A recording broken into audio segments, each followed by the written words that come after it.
Hey everyone, Ariel Adams here with aBlogtoWatch. Please subscribe to our videos on YouTube and like this video if you find it useful. Hit the bell to be notified of our upcoming videos.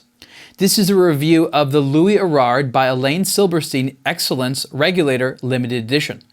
This is a very special watch to many watch collectors because it represents the return, in a sense, of Alain Silberstein. He had a brand that was all about him, the Alain Silberstein brand, that produced a large number of watches over the years, starting in maybe the late 1980s. 1990s was definitely the most prolific period, and into the 2000s he made things as elaborate as tourbillons and very complicated timepieces. A French designer who I believe continues to live in Paris, he has been inspired by not only the world of industrial design, but also Bauhaus and playful things like modern art and pop culture. He loves the idea of creating tools that have sort of a toy-like accessibility to them.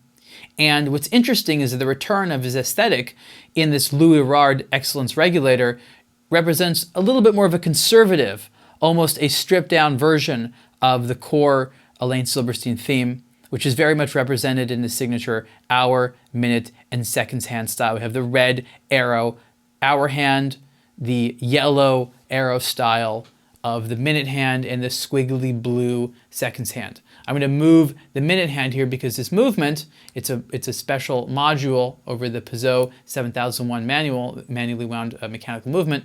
As you can see here, there's a power reserve indicator.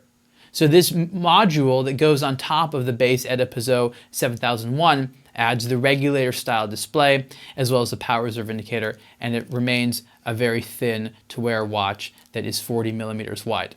There was two versions of this watch that were produced, again, each as a limited edition of just 178 pieces. One was with this black dial and this black case, and another one was with a white dial and I believe a non-black coated steel case. And they just represent two completely different styles of the same look that I think a lot of collectors have appreciated from Alain Silberstein over the years. He has collaborated with others, probably most notably MB&F, to produce watches that are, you know, over $100,000 each. So this actually represents one of the more accessible ways for modern timepiece aficionados to get an Alain Silberstein. The strap actually is a little bit long. So even on the smallest setting for me, it is a little bit long, but it would be so difficult to get an aftermarket strap because you have these 3 lines of red stitching on each that ultimately are part of the entire composition. It just wouldn't be the same watch on a different strap. Legibility remains very, very high, as well as character. This is the watch that you would sort of wear to a party. It's the loud tie, it's the bright, exciting socks. And that's the type of person that Mr. Silberstein himself is, and the type of person that I think has always been attracted to his otherwise high-quality tool items. I'm very happy to see him working with others again, and I think it was a very smart move for Louis Erard to work with Mr. Silberstein on this project. Again, this is a Louis Erard times Alain Silberstein Excellence Regulator Limited Edition to 178 pieces in each of the 2 dial colors. Price in this dial, because of the black case, is 2,900 Swiss francs, and you can see the full review on aBlogtoWatch. Thanks.